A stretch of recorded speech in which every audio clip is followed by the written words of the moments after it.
Today is June 28th, 2026, and welcome to the 494th episode of the Video Games podcast. Here on the show, I talk about any game at all, including new stuff, old stuff, and anything in between. My name is Brad Galloway, and I am the one-man host of the show. I'm also the editor of GameCritics.com, a reviews website that offers full accessibility info on every review we publish. Hello, thank you all for joining me here today on this lovely Sunday. It's lovely here, gray and cloudy, just like I like it. Hopefully it's lovely in the way that you like it where you are. It's going to be kind of a subdued, smaller, and laid-back show this week. We went kind of bonkers last week with the four-man extravaganza, the British invasion. Thanks again to Jeremy and Leachman from the Two Guys, Three Consoles podcast. Still find that difficult to say. So I think with that big extravaganza behind us, hopefully enjoyed that. Also, heads up, I did notice after the fact that there was some audio issues in the show. I'm going to try to go back and fix that when possible. So I will put an asterisk in that for now. I'll come back to it. But thanks again. Great show. Good guys. Listen to that episode if you haven't already. But for this week, I think we're going to slow it down a little bit, kick it into a lower gear. I've been pretty busy with work and real life and stuff. And honestly, there's been a little bit of a lull in the game release schedule, which I'm just like eternally grateful for. We've had multiple fests in a row. Summer Game Fest, Steam Next Fest. I feel like there's one more fest in there somewhere. So it's been going like pretty hardcore for the last couple of weeks, and I think it's okay just to chill for a minute or two. So we're going to just chill. This is not going to be the biggest show. It's not going to be the most packed show, but that's okay. Let's just move into it right now and get things rolling. Because after the show, my wife really wants me to install screens on our windows because it's hot sometimes, and that is a priority. If you have a partner, you got to treat your partner well, respect them, love them, whoever it is. And if they are hot and need a screen in the window, that's something that you should probably do. So I'm going to be doing that after the podcast. That's my agenda for the day. Okay, so let's do some podcast. Starting off with the housekeeping, only one thing on the agenda today. It's an announcement, which I think most people probably know by now.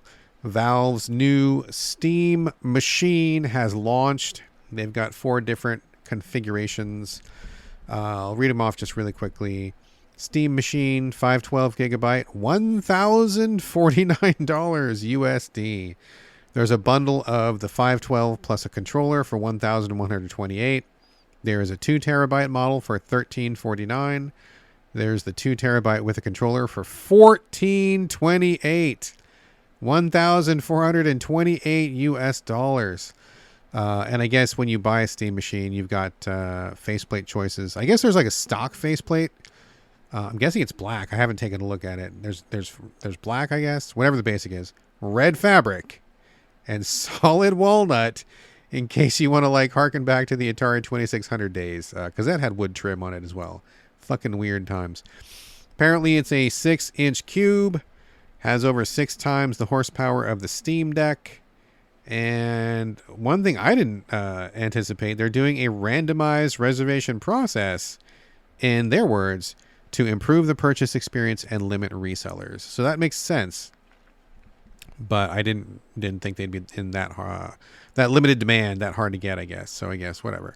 So I don't know, folks, what are your thoughts on the Steam machine? I mean, I have long said that I am not a PC guy in general for multiple reasons. I don't like being at a PC. I use a PC a lot for work, and when I'm playing a game, I don't want to be at my PC. I don't have my living room configured for a PC because my computer is in my workspace. It's not in my living space. And so those streams don't cross too often. And also, y'all know, if you've heard even a few episodes of this show, you know I've got an anti-technology aura that is no fucking joke. And so I just don't really mesh well with computers in general. I've just kind of accepted that. So I'm always interested in something like the Steam machine where it takes PC games, of which there's a cajillion, and many of those I'm very interested in, but then making it, I don't know, console-ized so that it's easier to approach. We had a pretty long discussion about this in the Videogames Discord. And if you're not in the Discord, you are more than welcome to join if you're a listener of the show for free, no charge. Yeah, I'll have joining information at the end of the podcast if you'd like to come aboard. We'd love to have you. But basically, after this chat, we kind of ended up on the position of we're not, again, every time one of these things has been launched, and this is not the first time. This is absolutely not the first time someone has tried to do basically PC in a sealed box in your living room. There's been multiple attempts. This is not even the first time by Steam to try this. So we kind of ended up on the idea of like, who is this for really? If you are savvy about PCs, you've probably already got one. And you probably know how to build one. You probably have spec'd your kit out for games. And so this is not appealing to you, probably. If you are a console person like myself and you want to get into PC games, I think the cost of entry is a little bit staggering. If you want to get the 2 terabyte machine because you want to have more than 1 or 2 games on your system, almost $1,400. And I'm in Washington State. Tax is like almost 11% here. So add that on top of it is like extra, and then, throw in the controller and whatever. That's steep. And I have to wonder if anybody's going to buy one of these things for that much money, why would you not just get a PC? And in fact, I have a PC that I'm recording this podcast on right now, and it's not a games machine. Like, it's not intended for games, but it can easily play games. I've played more than a handful of games on it for review purposes or just to check something out. And it didn't cost anywhere near $1,000. So I have to feel, well, I know things are different now because the AI monolith is eating up all of the chips and the cost of RAM is going way up. And so that's different, of course.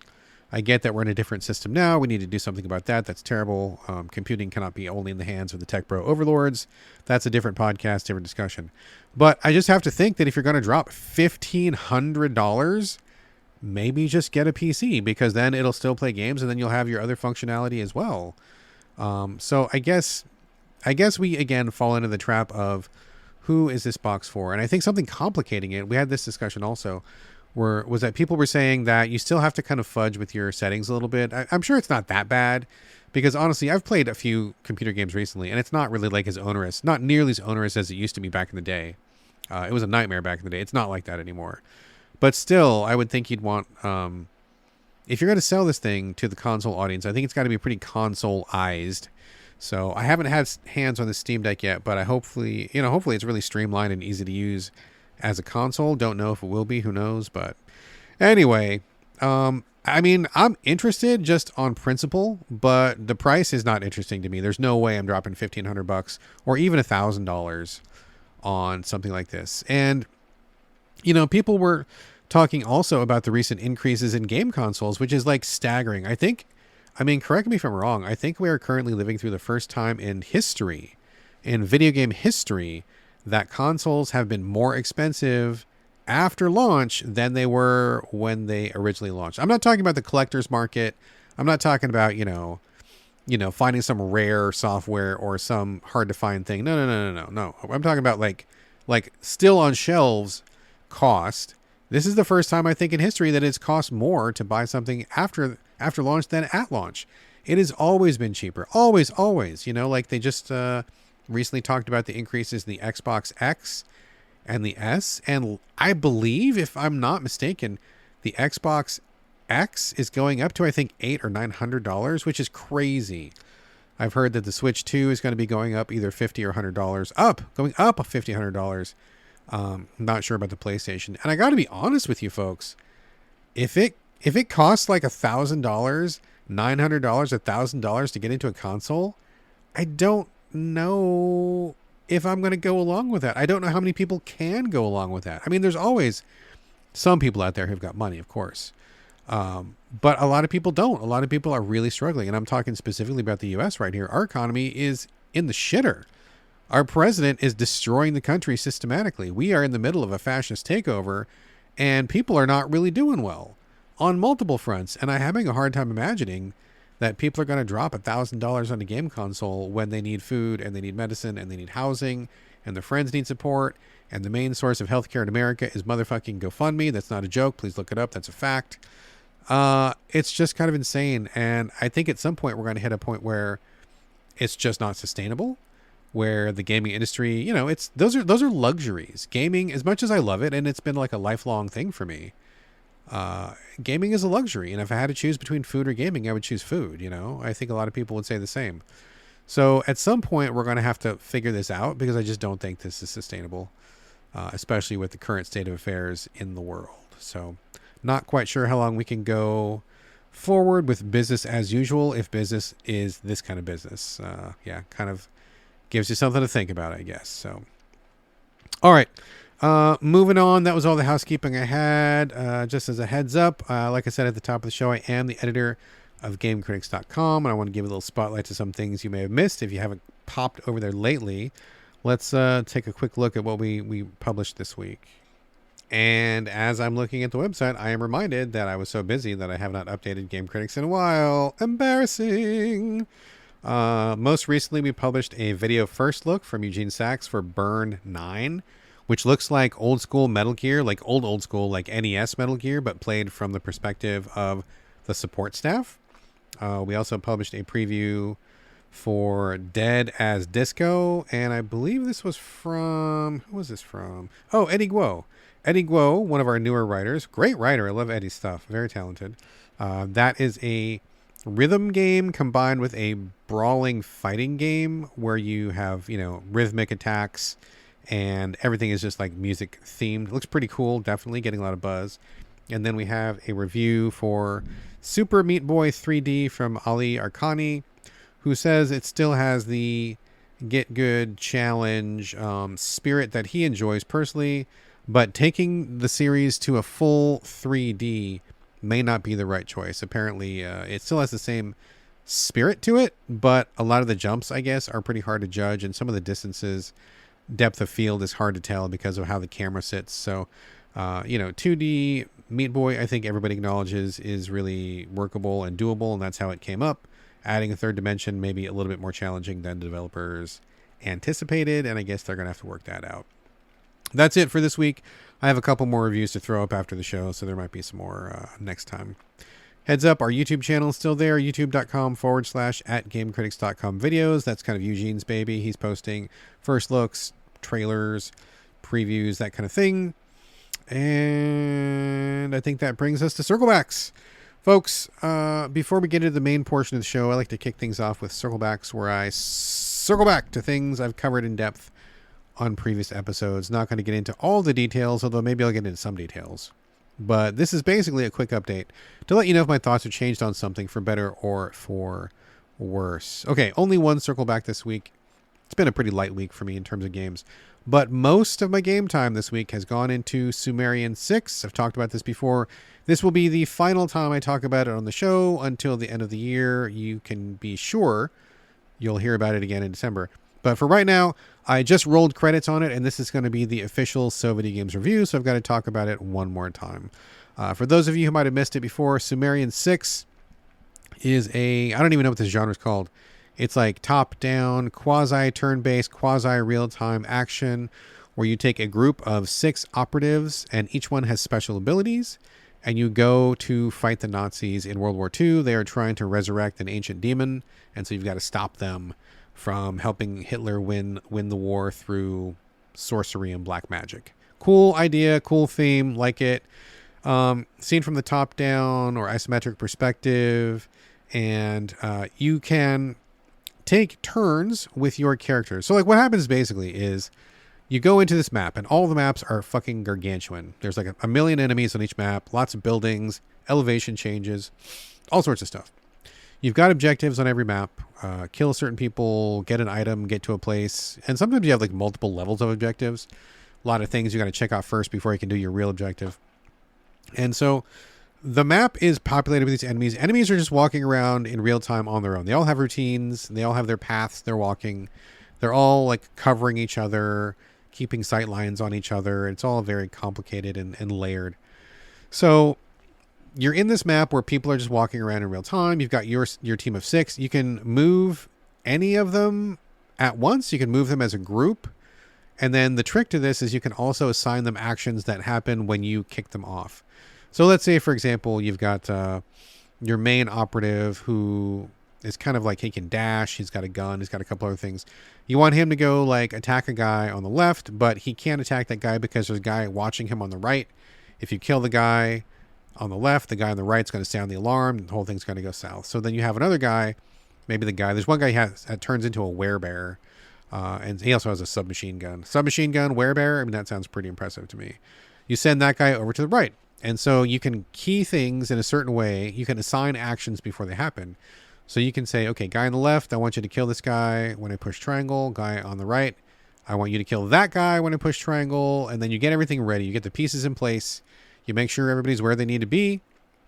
And then once you're ready to go, you hit triangle. Everybody does their thing at the same time. And then you can accomplish really challenging tasks that would be impossible to just have one person doing at once. And sometimes you can have like 3, 4, 5, even 6 people doing 6 different things at the same time. As long as you have planned it out ahead of time, put people in a position and told them what to do, it all goes down. Very nuanced, very, very entertaining. If this all sounds familiar, that's because this is a literal carbon copy of the formula that was mastered by Me Studios, who I will eternally be a fan of. Now, I've heard some people say, and I cannot confirm this, but I will be able to. I've heard some people say that a game series called Commandos did this before, or at least did kind of part of it before Me did. I didn't have any experience with Commandos. It was PC only for a really long time, which is probably why I never got around to it. It is on console now, and I bought it for PlayStation, I believe. There's like Commandos, there's a remake and some DLC. So I'm going to crack into that soon, maybe even this afternoon, and I'll find out what's what. Because Commandos was certainly the earlier game, the first game, but I don't know how similar it is to what Me was doing and how similar it is to Sumerian 6. But we'll find out. But regardless, I think my first experience with this exact kind of gameplay was Me's first one. Gosh, what is it? Shadow of the... Oh, Jesus. Okay, hold on. I got to look it up. I can't misquote it because I love that game. Shadow Tactics is what it was. And that had a group of samurai and ninja. That was a great game. Loved it. They went on to do Desperados 3, which was the same formula, but with cowboys. Loved it. And then they went on to do Shadow Gambit, which was the same formula, but with pirates. Loved it. Shadow Gambit's like the best. It is fucking amazing. In fact, I need to go back and do the DLC.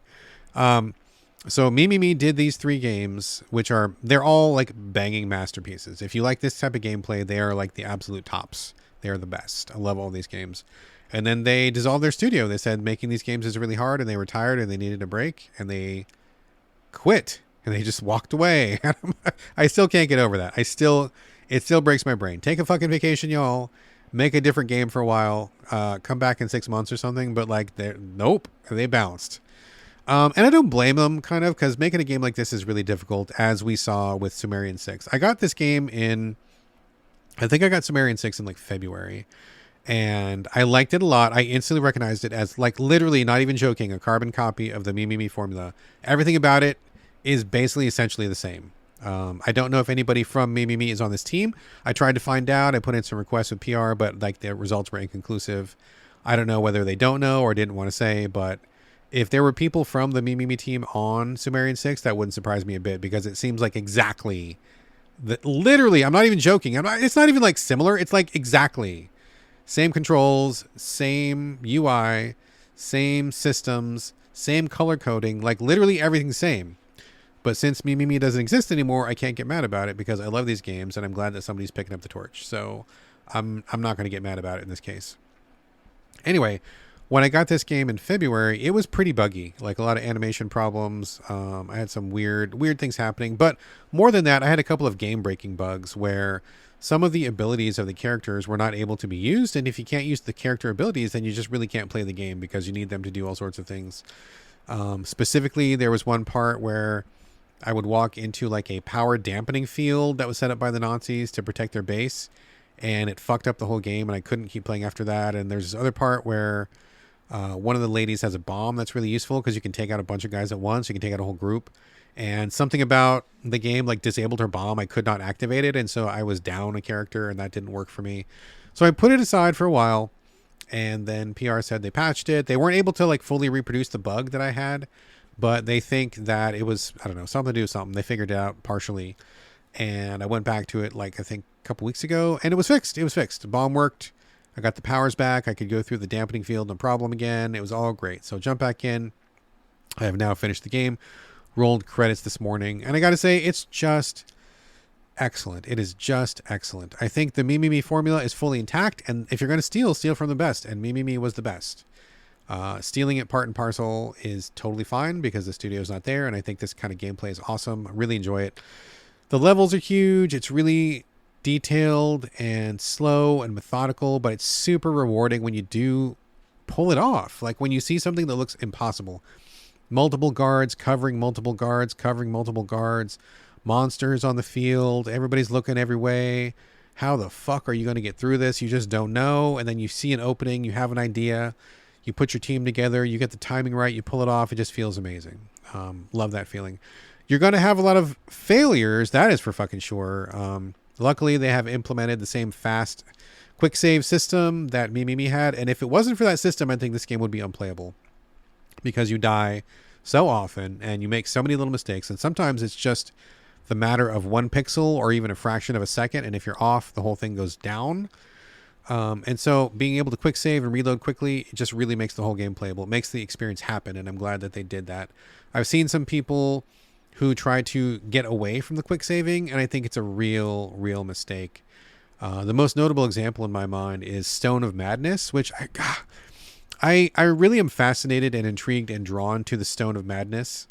It's about a bunch of insane asylum prisoners who are trying to break out of the asylum, and it's this large level where you have to like do these multi-stage escape maneuvers with various things. And that game, I got to play it. I got to get back to it. But they have gotten rid of the quick save on principle, and it makes the game so unplayable at times. It makes it so hard to get through and so frustrating. I think they really made a mistake, and they did themselves a disservice by getting rid of the quick save. Because if you don't want a quick save, then don't. Nothing's making you do it. But if you want to, if you need it to manage your fucking blood pressure, then I think it's a good thing. So I'll come back to the Stone of Madness. That's one of my white whales, I think. But it's just so fucking frustrating to play. But again, I think having the quick save here makes it super playable. So you can die, retry, and just try many different iterations of things. And it really works well.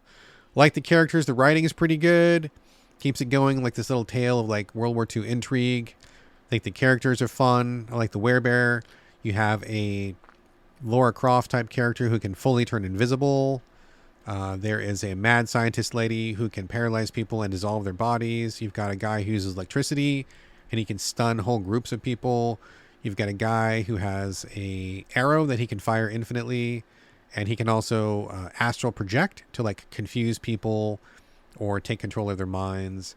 And with all these people together, this wide range of abilities, wide range of powers, and wide range of scenarios, it's a really rewarding experience if you like this kind of like incredibly dense, incredibly slow, incredibly methodical and large and difficult process. Even on the easiest difficulty, still incredibly hard. But I like it. I think it's really rewarding. I think it works well. And I'm really super happy that they patched it and that I was able to come back to it and finish it. I felt like it was a great experience. I really enjoyed playing it, and I just really couldn't stop once it was in functioning order. So very good stuff. So overall, time for the review now. Absolutely a recommendation. I think if you like the Me formula, you like this type of real-time, turn-based kind of, I don't even know, action-y blend of stuff, there's really nothing else quite like it out on the market. So I think it's good. It still is a little bit buggy, I will say. I had a few problems. Nothing game-breaking, nothing nearly as bad as it was before, but it's a little bit buggy. But again, these games are incredibly hard to produce, more so than other types of games, I believe. Because of all the moving parts and all the things you need to take care of here. So I'm going to give them some slack. So considering they have really nailed the Me formula, which I consider to be pretty close to perfection, they've nailed the level of content, they've nailed the interesting team dynamics, the writing, the subject, the themes. It's all pretty great stuff. It doesn't reinvent the wheel in any way. Like there's not really a lot new being done here. Unless you want to maybe count the fact that a lot of these powers are really off the hook, like really strong powers, crazy strong powers. That is not a minus to me. That is a plus because I like feeling powerful and having fun with games. And I had quite a bit of fun with the powers in this game. So that's not a minus to me at all. So considering it's not new in concept or execution, but that it's really done well and that I had a great time with it, and I think it really brings the heat where it needs to bring, I'm going to give it an 8.5, with that representing itself as like basically like a high point of its genre. It is an excellent example of the kind of game that it wants to be. Doesn't break new ground, but it does everything it wants to do, does it really well, and provides an excellent experience for fans of the genre. So for me, a very rock solid 8.5 out of 10 for Sumerian 6. Okay, moving on to the new stuff for the week. Just a couple this week. First one is Deathbulge, Battle of the Bands. This is a RPG where you play a group of rockers who are entering a battle of the bands. But there's also like actual demons in it. And there's also a RPG style world where you run around and talk to people who live in the town, explore people's houses in different locations, have side quests, multiple screens to go and look around. And then when you get into the battles, it is turn-based, roughly JRPG style battle where you have your people on the left, enemies are on the right. And then you have a series of musical, measures, I guess. I'm not a music guy, so I don't know the proper terms for these. Excuse me for my lack of knowledge here. But on the bottom, you have like a bar that keeps time for the songs, one for you and one for the enemies, one on each side. And they're divided up into 4 pieces each. So when you do an attack, you choose which character you want to attack with. And then you select one of their attacks. They have like usually attack one person, attack a group, and then they've got like a status attack. You can also run, use items, that kind of thing. Pretty standard presentation.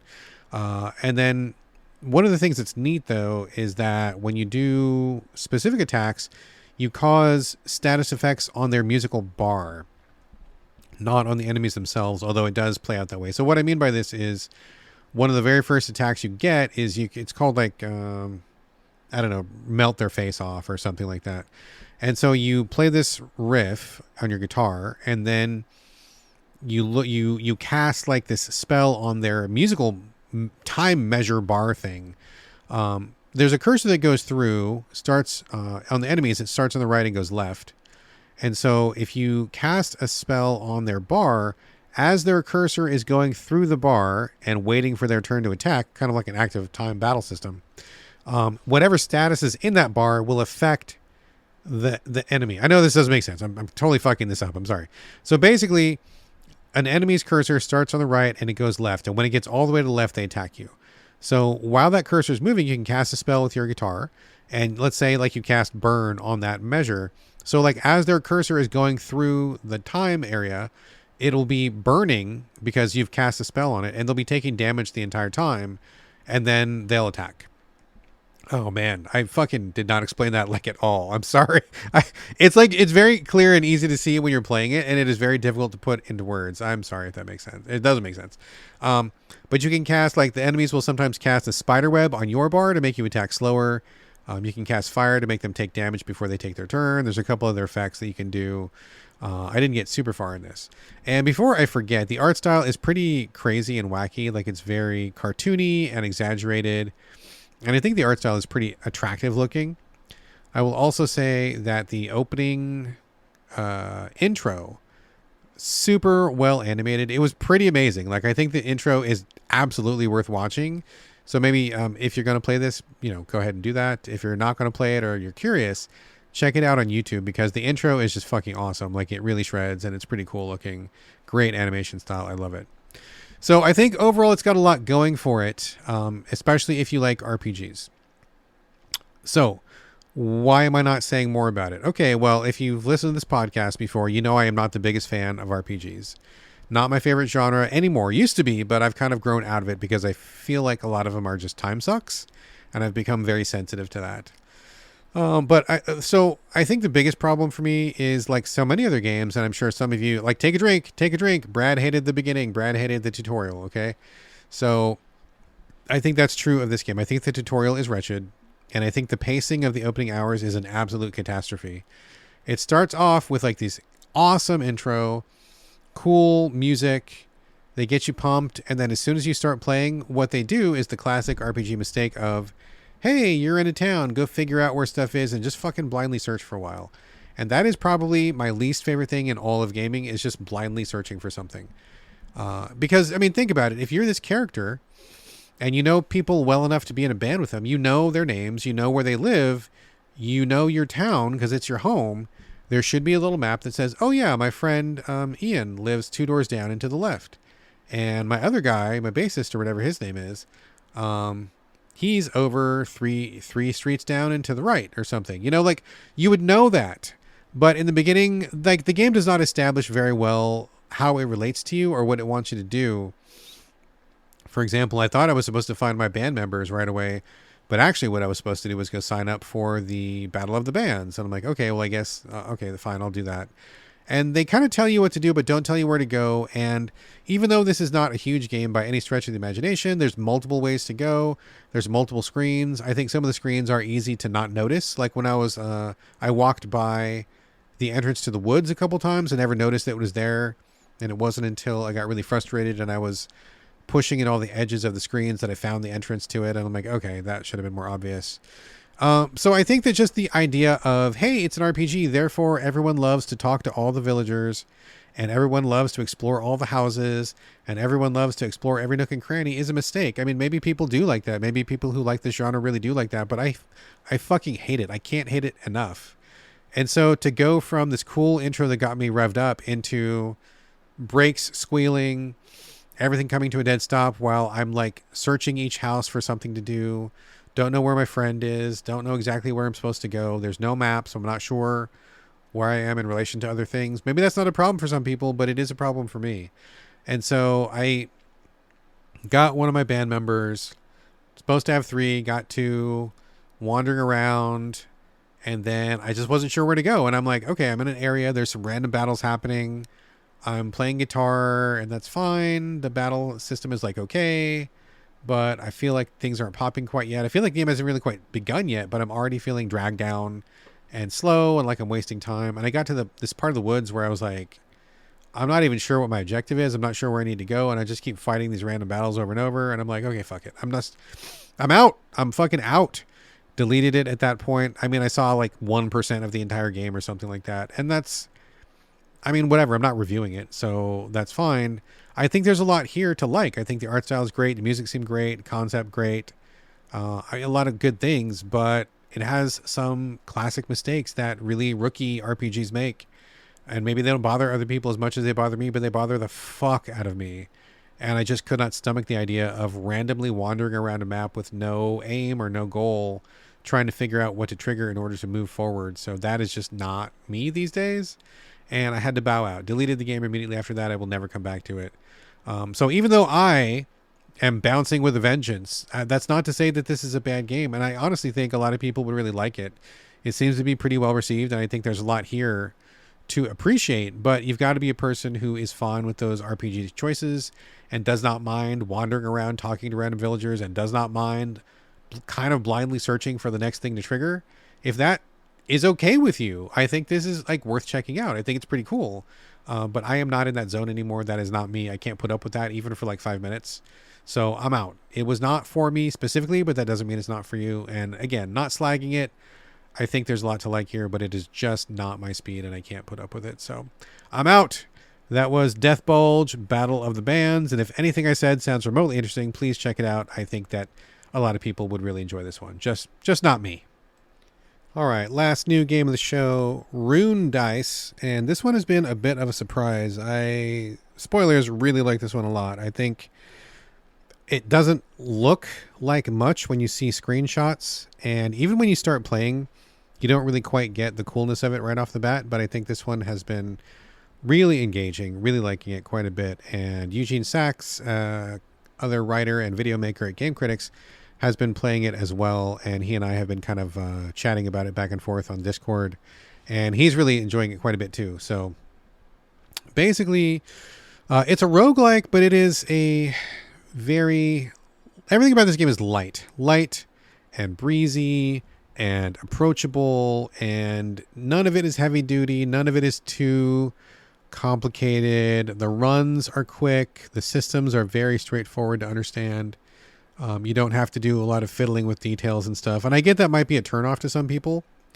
Like if you're looking for something to sink 100 hours into, or something that has like loads of dials to turn and things to fiddle with, this is not that game. This game is like the perfect drop in, drop out. You play it for 20 minutes, and then you bounce, have a good day, come back, play it for 20 minutes before bed, then you're done, like whatever. You can come to it, have a good time, walk away from it, and feel good about what you did. And it's just really fun and engaging. So basically, you choose from a couple different classes. This is 2D pixel-based art. The art is very cute. I think the art's good. And you choose a character. The beginning character is, I believe, a thief. You also have a wizard to choose from, and then you unlock more classes as you go. And then each class has 3 versions. So, for example, you have your basic thief, and they'll have a couple of abilities like dodge and backstab. And then you'll unlock like a second thief, and that one will like really lean in on the backstab. They'll be totally backstab focused. Then you'll unlock like the third thief, and that one will be like really dodge focused. And so they're pretty predictable in like how they are, but like it's nice to have the choices depending on what play style you like, and you can kind of like, you know, change things as you go. But you choose whichever character you wish, and each one has different abilities. The thief, like I said, has dodge and backstab. The wizard has magic spells which either hurt enemies or heal him, and he also has like an ice spell that freezes enemies to stop them from moving. There is a warrior who has what does he have? He has like, I think, powered up attacks, and I think he's got a shield. I've been using a druid who can use root vines to stop people from attacking you, and then there's flowers that heal you. There's also a paladin, kind of like a martyr type character, where he sets himself on fire, but when he is on fire, his attacks do double damage. And he also comes with like quite a few life regain abilities. And so you can like kind of play that risk reward of like damaging yourself more to do more attacks, but you can also heal yourself.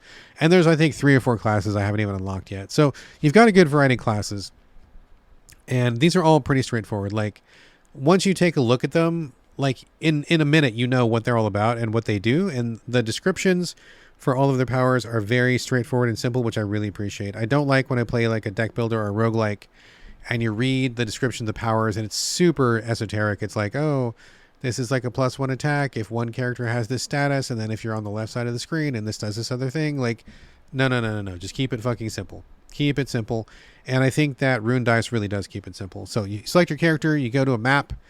This is like the classic Slay the Spire roguelike map that every roguelike uses these days, where you've got a bunch of nodes. In this game, they're pretty straightforward. You've got a combat node. You've got easy, medium, and hard combat with commensurate rewards. You've got a jester, which is like gives you question mark rewards. You've got a treasure chest, which can be treasure or a mimic. You've got a transmutation board where you can take one of your dice and clone it or change it or do whatever. And then there's like a shop. So pretty straightforward. There's no real story events. There's not really any story of any kind in this game at all. It's all about the gameplay, but that's fine. So you see the map, you choose which one you want to go, you do a thing, you go to the next node. At the end of the map, you fight a boss, and that's it. Like, there's no going on. You just do one run per time. That's it. Each run is like, I don't know, 20 minutes maybe at most. And so when you get to the end of a run, you go back to the tavern where you choose your characters. You've probably unlocked something, and then you just play again whenever you wish. Like, it's pretty light and breezy. No heavy commitment. You're not doing like the Slay the Spire, like endless fucking like long slog up the tower. It's not 9 hours to do a run. It's very controlled and very contained, which is good. So the gameplay, haven't even mentioned it yet. Okay, let's talk about the gameplay. So with a name like Rune Dice, you might think you will have to focus on like getting the highest roll or some kind of combination of numbers, snake eyes or lucky 7 or something like that. Not at all. In fact, I think that Rune Dice's approach to using dice is pretty novel, and I think it's different than almost anything I've seen in quite some time. You do have dice, and they do have numbers, but each dice, well, you start with like a bunch of like generic blank dice with just numbers on them, but you have a couple of class specific dice. So for example, with the thief guy, you've got a bunch of blank dice that just have numbers. You've got a backstab dice, a dodge dice, and one other one that I can't remember at the moment. Something to do with thievery. Okay, and then when you go to play, you have this giant field, And there are a bunch of other dice already on the board. Some of them are blank, just have numbers. Some of them have class-specific abilities like yours. Some of them are enemy-specific that have to do with those. And I'll get to those in a second. So you take some dice and you roll them one at a time. I think you get 4 turns and then the board resets. So you just take a dice. Usually it's number 1 and it's blank most of the time. And then what you do is you shoot it on the board like you're shuffleboarding it. And instead of like going for a roll of the numbers, you want to do matching. So if you have a number 1 dice, you're looking for another number 1 dice on the board. When you see one, if you can shoot your dice to it and it touches it, they merge and become number 2. 1 + 1 = 2. From that point, the AI kind of takes over. And that 2 will be automatically looking for another number 2 anywhere on the board. And when it locates one, it will launch itself towards that number 2. And if it's within range, it'll hit that number 2. If it hits the number 2, 2 and 2 become a 3. That 3 will start looking for another 3. If it sees one, it will launch that way. And if it touches, it'll combine. That goes up to number 4, so on and so on and so on. So you're really just about like trying to match numbers and shoot your dice skillfully. It's not really about rolling a specific number or anything like that. So they do use dice and they are dice, but it's handled very, very differently than you'd expect. So when you're doing this dice matching on the board, whatever attributes a dice has, when you touch it and combine with it, it gets added to a queue on the left. And then after your roll is done, if a dice cannot find any more numbers to match with, or it just misses, or it just doesn't happen or whatever, like when the roll is over, all of the dice you touched and combined with are stacked up on the left, and then those dice become attacks, and you attack monsters on the top of the board. So there's the field of dice. Above the field of dice, your character on the left, enemy characters on the right. And let's say you hit like a 1 and a 1 and a 2 and a 2 and a 3 and a 3 and a 3 and a 4 and a 5. You'll attack with those things after the roll's over. 1 and a 1 and a 2 and a 2 and a 3 and a 3 and a 4 and a 5 to those enemies. And if you kill the first enemy, you just kind of keep working down the line. So the longer your combo on the board, the more attacks you'll do, and the bigger numbers you get, the heavier your attacks are.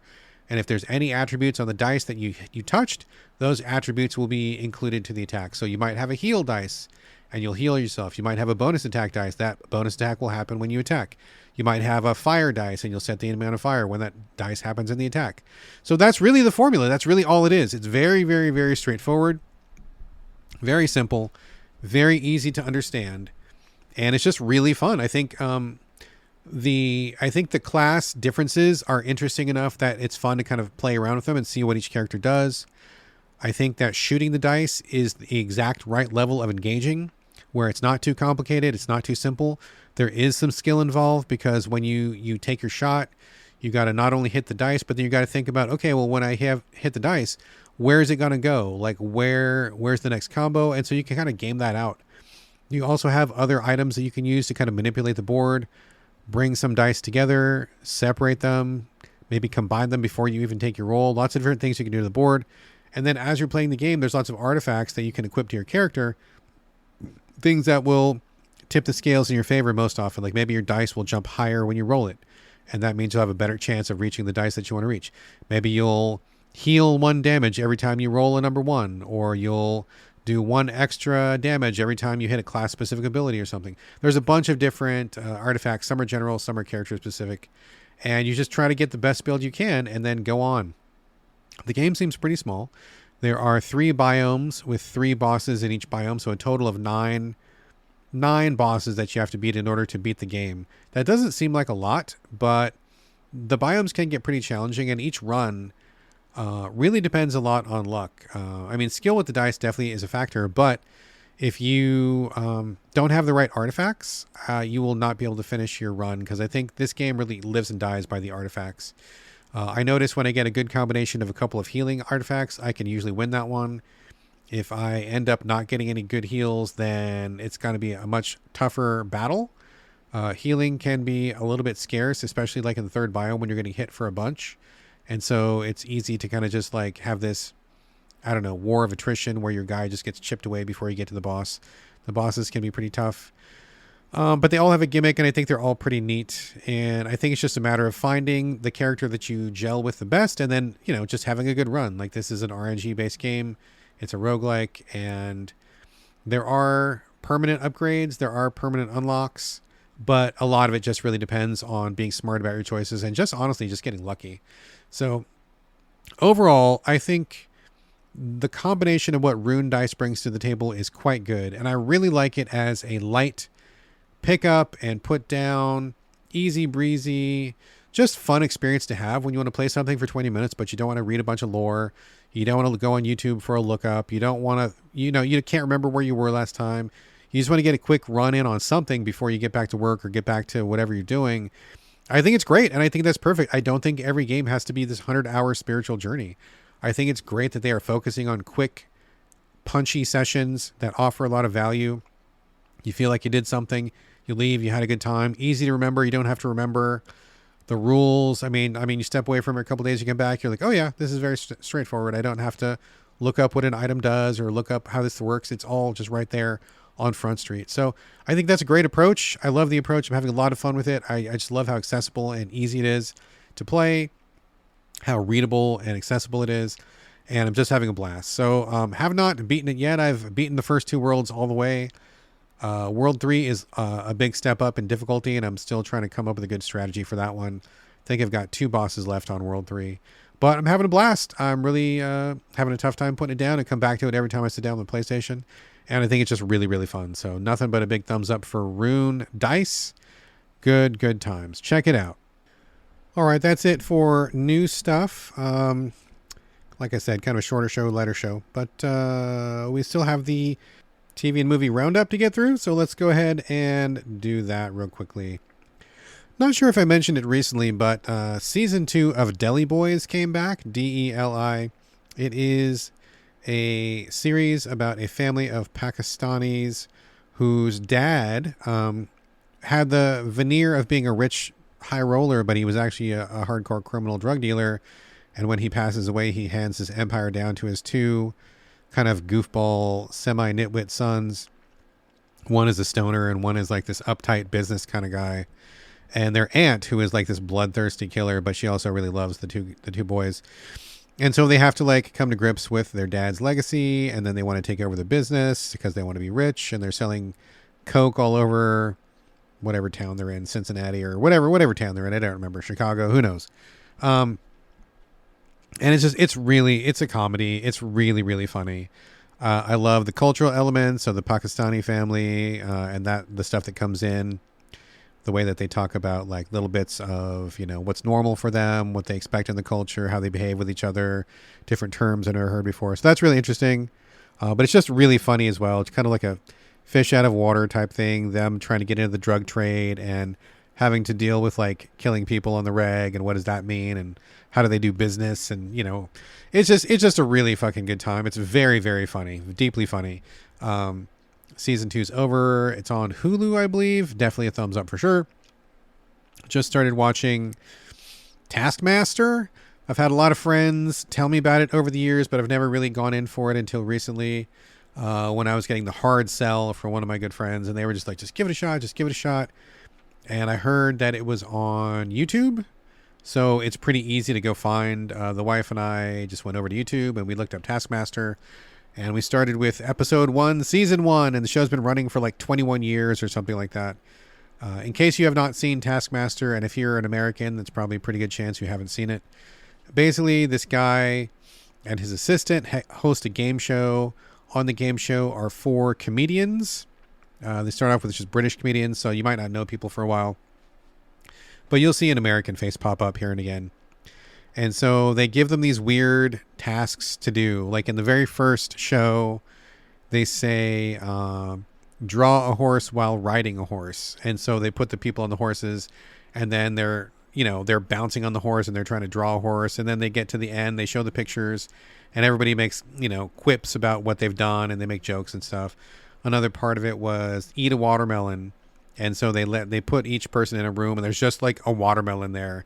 And so you have to decide, do you break it? Do you throw it? Do you crack it? Like, what do you do? How much do you eat? And so everybody comes up with these wacky ways of doing things.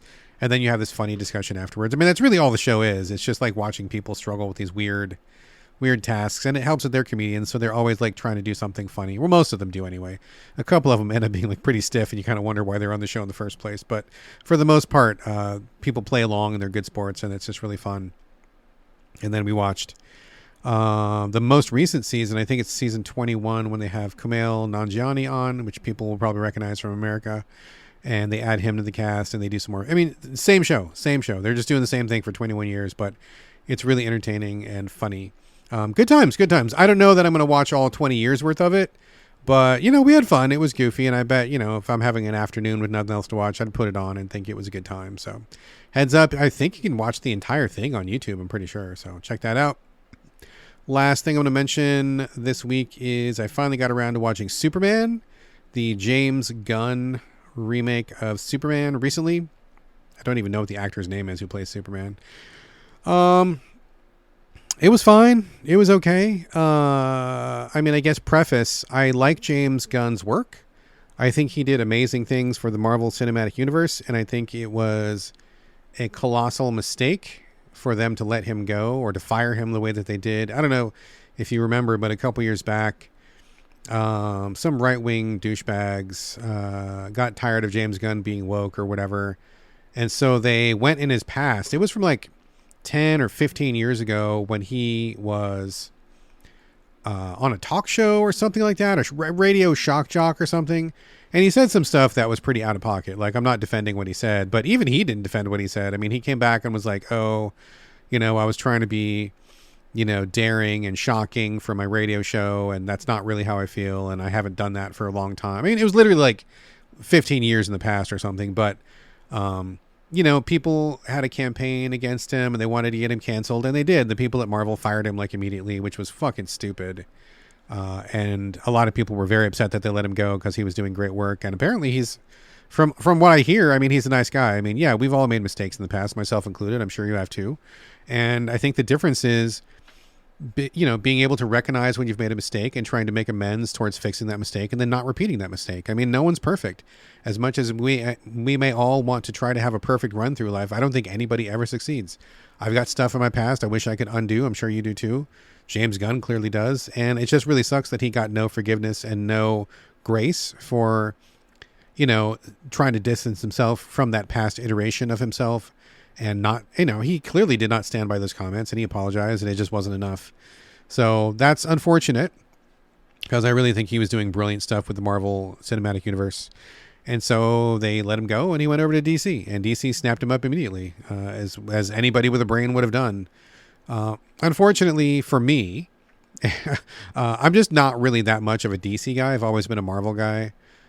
So, Batman's fine, but I'm not like a huge Batman fan. I mean, Superman, I've never really been a big Superman fan. Who else is in the DC universe? Swamp Thing had a TV show, which I thought was pretty badass, but it got canceled quickly, which sucked because I thought that was actually pretty good. Beyond that, I'm really struggling to even think of like, what else? I think DC has always done better on TV. The Flash, TV show was pretty good, and they tied that in with like Black Lightning and a couple other shows that they did, and I thought all those were really well. Arrow and whatever. I thought all those were really well done. I thought those were good shows. So I think DC does pretty good on TV, but their movies have never really grabbed me that much. So I was curious to see what James Gunn would do with the Superman, and I mean, I think he did a fine job, but like, I don't know. I think Superman is just kind of boring in general. He's not really. I don't know. I just hard to get excited about DC heroes too much for me. And I thought it was like, okay, to be honest, I think the wife got bored about halfway through and she wanted to tap out. But I wanted to finish it. So we did. And I mean, it was fine. It was just like, it was okay. I'm struggling to even think about what to even say about it. It was like a perfectly fine thing that I watched. I would not watch it again. I am not excited about a sequel, but I don't regret the time that I spent on it, if that makes any sense. It was like, okay, that's a thing that happened. And now I'm moving on. I don't know. Maybe other people liked it more than I did. It was just perfectly fine. And to be honest, I think I've forgotten most of it. And I just, whatever. It was a thing. It was a thing that happened. Okay, folks, that is a show. Let's see here. Before the closing music, please leave a review, share it on social media, but most important of all, more than anything else, the thing that matters to me personally the most, just tell a friend you like this show, you think it's fun. You have a good time, you enjoy listening to it, you laugh a little bit maybe, just tell somebody about it. Just tell a friend. I don't know about you, but whenever somebody tells me something and they're like, hey, Brad, I think you should hear this, I pay attention. If it's somebody that I know and they know me and they know my taste, I will listen to that. I will pay attention. So if you know somebody who you think might like this show, just tell them about it. That's all. You don't got to leave a review. I'm not demanding 5 stars or nothing. I know it's a hassle. But just tell a friend. Also, would love to get your questions and comments. Hit me up directly via email, sovideogamespodcast@gmail.com. You can also hit me on social media. I'm mostly on Instagram and Blue Sky. It's my name, BradGallaway, all A's, no O's. Gotta be real, though. Blue Sky is mostly political stuff, some gaming. Instagram is almost all action figures and political stuff. If you want to hardcore talk to me about gaming, you should do that in the So Videogames Discord, which is totally free of charge. Just drop me a line through any of the ways I just mentioned, and I will send you an invite and get you on board in the Discord to continue the conversation, and we'd love to have you. Finally, if you like this episode, you want to hear more, you can help support the show and sister site GameCritics.com by going over to patreon.com/the So Videogames Podcast. Every single dollar helps, and €1 helps that much more. All right, folks, that's going to do it for episode 494. Thank you again for joining me here on the So Videogames Podcast, and I'll see you next week.